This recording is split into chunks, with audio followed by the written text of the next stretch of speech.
नमस्कार। आज देश की तमाम फटाफट खबरों में आपका स्वागत है।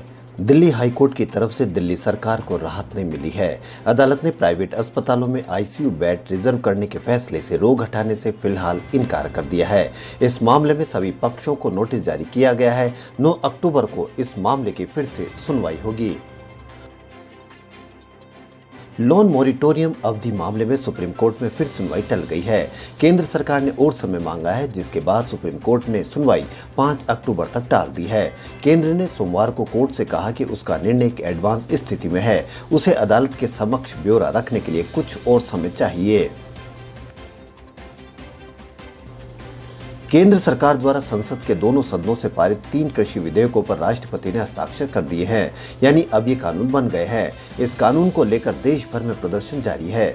सोमवार यानी आज भी देश के कई हिस्सों में कानून के खिलाफ प्रदर्शन हो रहे हैं। पंजाब के मुख्यमंत्री कैप्टन अमरिंदर सिंह विधायक और मंत्रियों के साथ भगत सिंह की जन्मस्थली धरने पर बैठ गए। उन्होंने कानून को देश विरोधी करार दिया। कांग्रेस के पूर्व अध्यक्ष राहुल गांधी ने नए कृषि कानून को लेकर सरकार पर हमला बोला है। साथ ही राज्यसभा में कृषि क्षेत्र से जुड़े विधेयक के पास होने के तरीके पर भी सवाल उठाया है। राहुल गांधी ने कृषि कानून का विरोध करते हुए कहा कि ये कानून हमारे किसानों के लिए मौत की सजा है। व्यावसायिक एसएमएस के खिलाफ जनहित याचिका पर सुप्रीम कोर्ट ने सुनवाई से इनकार कर दिया। सुप्रीम कोर्ट ने टेलीकॉम रेगुलेटरी अथॉरिटी के उस आदेश के खिलाफ याचिका पर सुनवाई से इनकार कर दिया, जिसमें व्यावसायिक संदेशों को नागरिकता के निजता के अधिकार में उल्लंघन करार दिया गया था। सुप्रीम कोर्ट ने वकील व याचिकाकर्ता को हाईकोर्ट जाने को कहा है। साथ ही अदालत ने याचिका वापस लेने की भी मंजूरी प्रदान कर दी है। स्कूल कॉलेज की पढ़ाई लगातार ऑनलाइन की जा रही है, पर आर्थिक हालात की वजह से ऐसे कई परिवार हैं जिनके बच्चे अब पढ़ नहीं पा रहे हैं, और जब तक हालात नहीं सुधरते हैं उनकी पढ़ाई अधूरी रहेगी। लॉकडाउन के बाद से ही ऑनलाइन पढ़ाई का गरीब तबके पर ज्यादा असर पड़ा है और कई लोगों को पढ़ाई बीच में ही छोड़नी पड़ी है। मुख्यमंत्री अशोक गहलोत ने सोमवार को कोरोना महामारी के कारण आर्थिक संकट का सामना कर रहे लोगों के लिए अच्छी खबर दी। उन्होंने 4,14,000 जरूरतमंद परिवारों को खाद्यान्न सुरक्षा के रूप में प्रति व्यक्ति 10 किलोग्राम गेहूं तथा प्रति परिवार 1 किलोग्राम दाल निःशुल्क उपलब्ध कराने का निर्णय किया है। आखिरकार पश्चिम राजस्थान से सोमवार को मानसून विदा हो गया। उत्तर पश्चिमी भारत के ऊपर एंटी साइक्लोनिक परिसंचरण बनने, नमी और वर्षा में कमी ने मानसून की विदाई तय कर दी है।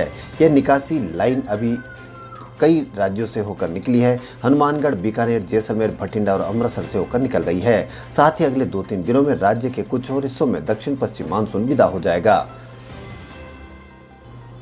भाजपा अध्यक्ष जेपी नड्डा की टीम के नए राष्ट्रीय सचिव अनुपम हाजरा के खिलाफ पुलिस शिकायत दर्ज की गई है।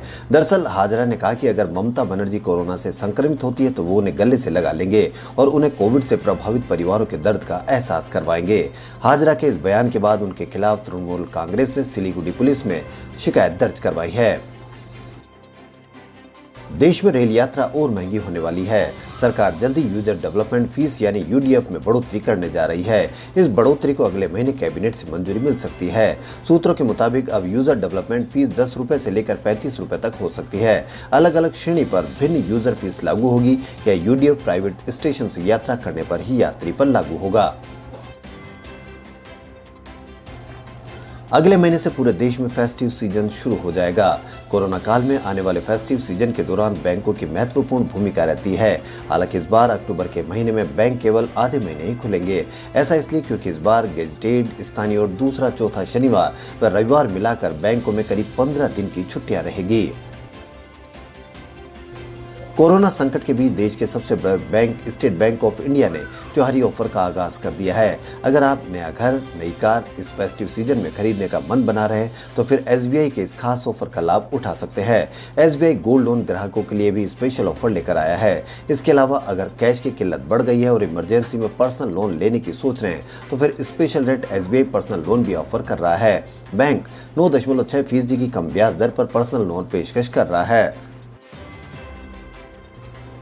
इस बार बिहार विधानसभा चुनाव में चचरी पुल बड़ा मुद्दा बन सकता है, क्योंकि पिछले कई दशकों से बिहार के नेता अपने इलाकों में जाते हैं, वादे करते हैं लेकिन पूरा नहीं करते हैं। इस बार बांस की खपच्चियों से बने चचरी पुल बड़ी दिक्कत कर सकता है।